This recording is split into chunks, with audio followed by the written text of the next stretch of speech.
Olá, meus amores, sejam muito bem-vindos a mais um vídeo da Preta Falando. E hoje eu vou falar para vocês como eu aprendi inglês, espanhol e italiano e um pouquinho de outras línguas que não passa despercebido por mim. Eu tive esse encontro a primeira vez com o inglês, eu estava na 5ª série e eu achei que eu teria aulas de inglês, pelo menos naquele tempo eu pensava assim, que iriam construir para minha vida adulta. Nossa, eu estou aprendendo inglês de verdade. Eu lembro dessa frase como se fosse ontem. Era só uma armadilha para acreditar que aquele ensino que eu estava recebendo ia me ajudar. Tinha dias que não tinha aula. A aula de inglês era sempre a mais prejudicada. Quando eu cheguei na 8ª série para o primeiro ano, já era um inglês monótono. Era sempre a mesma coisa.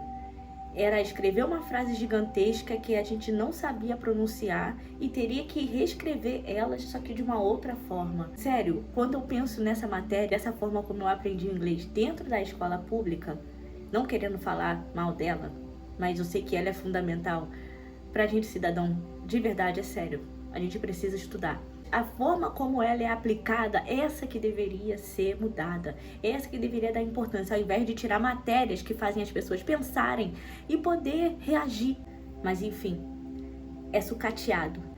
Quando eu cheguei no primeiro ano, a mesma coisa, era o mesmo inglês, era uma matéria ou até 2 vezes na semana, mas era muito raro ser 2 vezes. Geralmente era uma vez na semana e era a aula mais desinteressante, todo mundo brincava na sala de aula, fazia o estardalhaço e ninguém aprendia nada. Aí às vezes eu lembro da professora falando, repita comigo, where you are cheese now.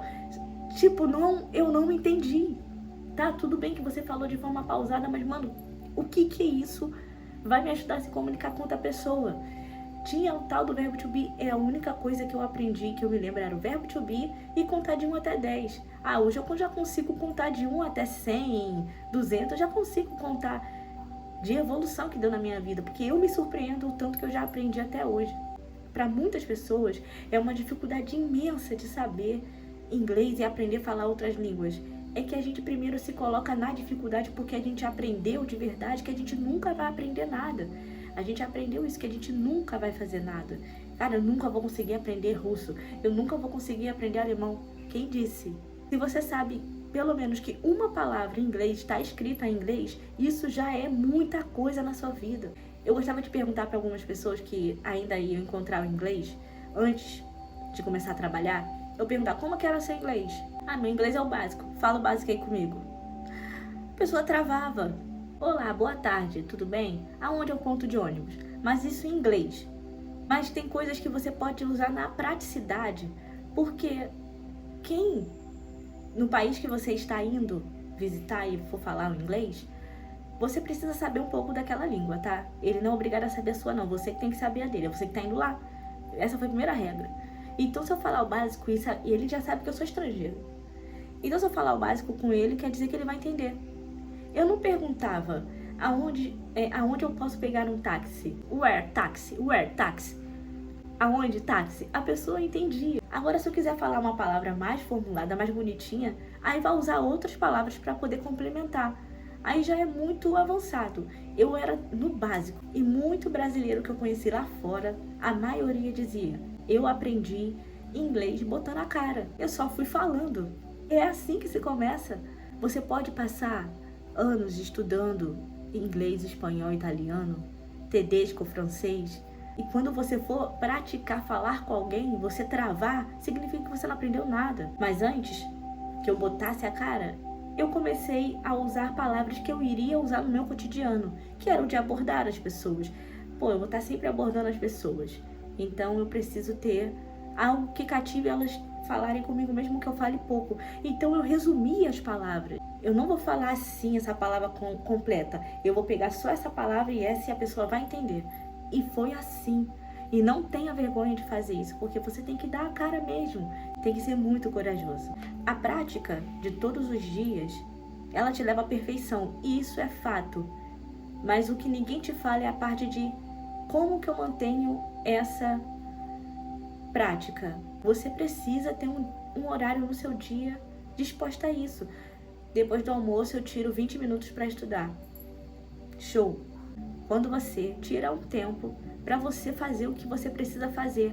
Enquanto você não der prioridade para o que você precisa aprender, você não vai desenvolver, não vai culminar dentro de você. Fico olhando o quanto eu já evoluí até hoje, e tem coisa que eu fico brincando na internet de jogo de palavras. Não é querer se gabar, não.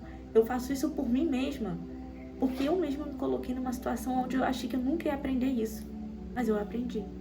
E eu tô dizendo pra você que você pode conseguir também. Você pode utilizar de meios para que você consiga absorver isso de uma forma melhor.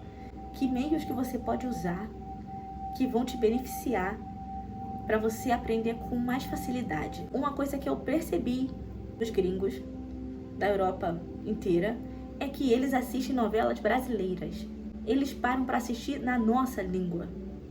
E eles aprendem a falar na nossa língua. Se não é brasileira, eles traduzem para o espanhol, que fica muito relacionado com o Brasil e mesmo assim não é tão parecido.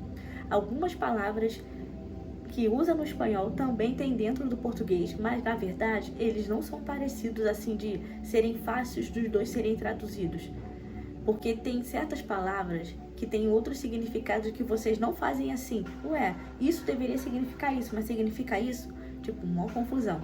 Mas quando você consegue entender o espanhol, é muito mais rápido do que o inglês. Olha, muito. Se você quiser aprender uma língua que seja bem mais fácil para você, vai primeiro pro espanhol. Tem o sotaque da Colômbia, sotaque da República Dominicana, do Chile, da Argentina. Os sotaques não são parecidos, mas são o mesmo espanhol. Ter amigos ou fazer um namorado, uma namorada, para você poder ter prática de outras línguas. É sério, faça amigos. Aonde? Na rede social. Eu sigo diversas pessoas nas redes sociais que eu tenho que falam espanhol e publicam espanhol e eu tô lá lendo e conversando com elas em espanhol. Tenho pessoas que falam inglês, tem coisas em inglês que eu vou lá e comento em inglês. Minhas redes sociais às vezes é uma bagunça. Aparece coisa pra mim em espanhol, inglês e português. E eu tô sempre interagindo. A menor palavra possível eu tô usando, lendo os comentários bem rápido assim, ó. E tô entendendo, eu começo a rir. Nas redes sociais você tem que seguir páginas que falam inglês, que falam espanhol. Isso te ajuda muito. Gente, isso tudo que eu tô falando é de graça. Mudar a configuração do seu celular. Eu tenho um celular que tá em espanhol e tenho um celular que tá em inglês. E às vezes eu tenho que resolver alguma coisa nas configurações do telefone e eu não mudo a língua. Eu vou mexer lá até futricar, até aprender tudo que tá escrito ali. Não, eu tenho que ler tudo que tá em inglês aqui. É uma tortura? É, mas eu preciso fazer isso com o meu cérebro. Tô pensando em português e como se escreve em inglês. Eu fico procurando no celular, assim tanto espanhol quanto inglês. Às vezes eu vejo um, vejo outro assim, ó. Achei. Minha cabeça é uma loucura. Frases para repetir, porque a primeira coisa que você precisa colocar em prática é frases. How are you? Como você está? I am very well. Eu estou bem. Isso é uma frase muito básica. Como estás? Estou bem. E tu, como estás? Também estou bem, graças. Isso é o básico. Você consegue desenvolver qualquer coisa em inglês. Tem palavras que em inglês você não vai conseguir entender? Sim. Mas vou falar uma coisa para você. Você nem vai precisar usar. Assim, é só para coisa muito avançada. E até lá você já encontrou alguém que você pode praticar inglês. Então, assim, não tenha medo. Tem coisa que às vezes eu vou estudar no Duolingo, porque isso foi um aplicativo que me ajudou muito a ler. Eu não sabia ler inglês. Hoje eu sei ler. Pode ser um texto de 5 linhas, eu vou conseguir desenvolver pelo menos 50 a 60% daquele texto. Tem coisa que eu vou ficar assim, essa palavra aqui eu não conheço muito bem, mas pode estar mudando bem a frase. Eu tô entendendo a frase desse jeito, mas essa palavra aqui pode ser uma coisa que... Porque tem palavras que eu ainda não sei o significado, tem palavras que eu ainda não sei traduzir. Tem os níveis, sim, de inglês, é necessário, sim. Mas hoje eu já consigo escrever coisas básicas, ler textos e entender piada, assim, até de internet, coisas de memes. São coisas assim que eu vejo que é básico. E eu uso tudo ao meu favor. Tudo que eu puder usar ao meu favor, eu uso. Assistir filme em inglês com legenda em português. Gente, é bem melhor porque você tá ouvindo. Eu já consigo entender muito do que eles estão falando quando é em inglês. Ouvir músicas e buscar as suas traduções ajuda muito. Muita coisa no inglês eu aprendi assim. Frases que são difíceis de ser ditas, mas eu encontrei uma forma mais fácil por causa de uma música. Por causa de uma fala, de um meme. de um artista que vazou. Assim, coisas assim que eu fico, cara, viu como a gente não tem que se prender? Tipo de aprendizado, ele é diversificado. Essa é a ideia que eu quero passar para vocês. Espero que tenha ajudado vocês em alguma coisa. Procure o máximo a fazer tudo de graça que você puder, porque dá para aprender inglês de graça, até mesmo no YouTube. Eu vou deixar um canal aqui que é muito bom para ensinar inglês sozinho, para você nunca mais ter medo de falar nada. Não tenha medo, tenha coragem. Muito obrigada por me assistir. Até a próxima. Hasta luego, bye bye. Muchas gracias, mi amores. Tchau.